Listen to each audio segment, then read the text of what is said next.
Cuídalo.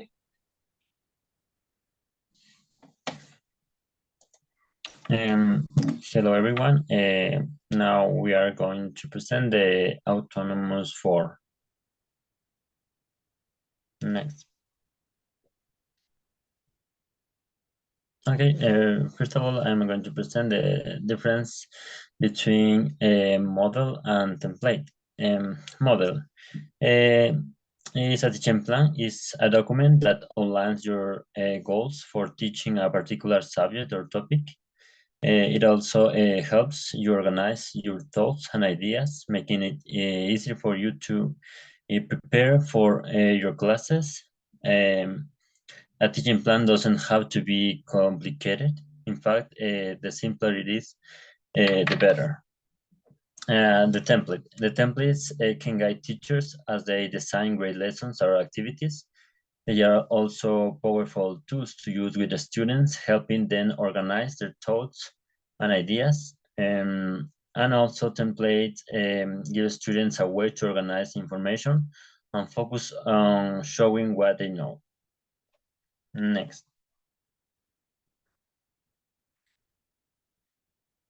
Okay, the introduction.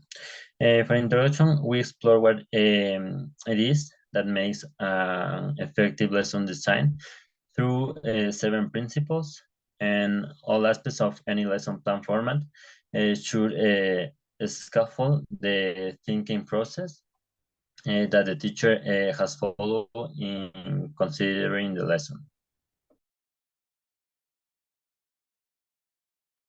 So here we have the principle 1, that is basically have clarity about the objectives. That is one of the most important parts of our lesson plan, because it helps to teachers to answer to the following question, that is, what do I want that the children, or in this case the students, to learn?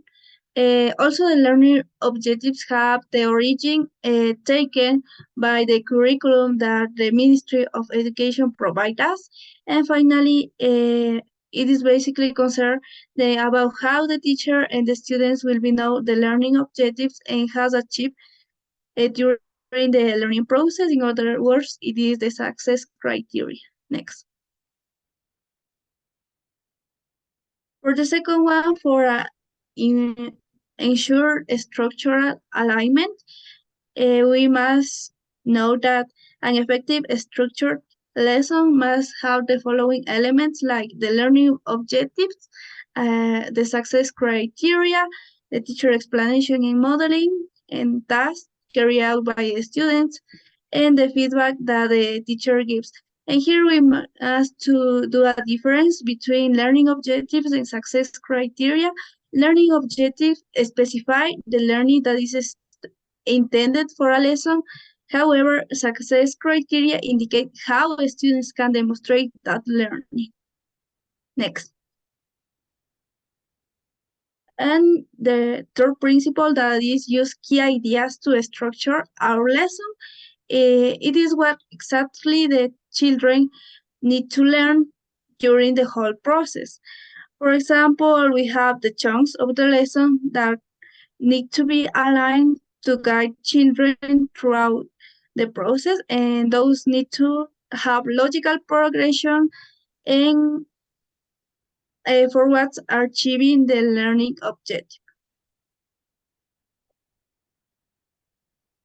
So here we have the 4 principle that is considering the role of the child. This is really essential during the teaching process, and effective lesson like scaffolding children's thinking to move them from the prior knowledge to the desired learning outcome. This will be the product. And the teachers combine the introduction of the new subject knowledge. This will be the new content for the students, and also to combine with the prior knowledge. So for the 5th principle, we have the choice of example is really essential, I think that. And also an effective lesson that's designed and also consider how to provide a range of examples with highlight the key features of a concept, as well as the range of non-examples to provide us to the students.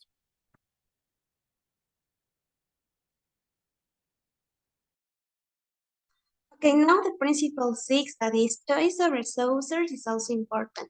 It means that it's important that the resources that the teacher choose support the learner outcome and are not used for their own sake. The use of concrete resources will not in itself guarantee learning.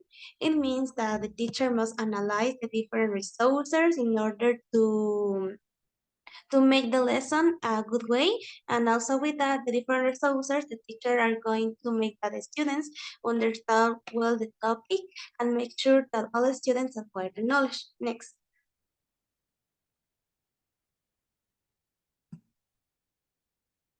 Okay, the principle 7 is plan for the classroom dialogue and precise use of vocabulary. So it means that it's like a discussion and pupil talk are important elements to incorporate into a lesson, allowing children to clarify their own thinking with reference to others. So in this part, it's very important that teachers and students have a good communication between them, because with that they are going to select the different vocabulary that they are going to analyze during the whole lesson in a English class. Next. And here we have one example of lesson planning model, that is the 5E instructional model. And first of all, we have the objectives. The second one is the grade or the level of students. And the third is the materials. Here we put all of the materials that we need to use, the resource, maybe can it be technological tools, and also the physical materials. And here we have the stages.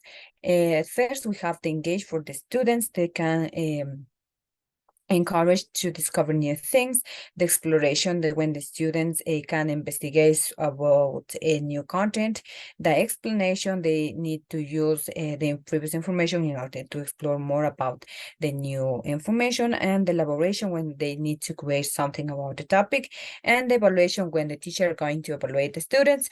And the 5E instructional model is used to students reorganize, elaborate, redefine, and also to change their initial concepts through self-reflection and also for the interaction with their peers and also the environment. The model can be organized the pattern of a sequence of daily lessons and also for the individual units.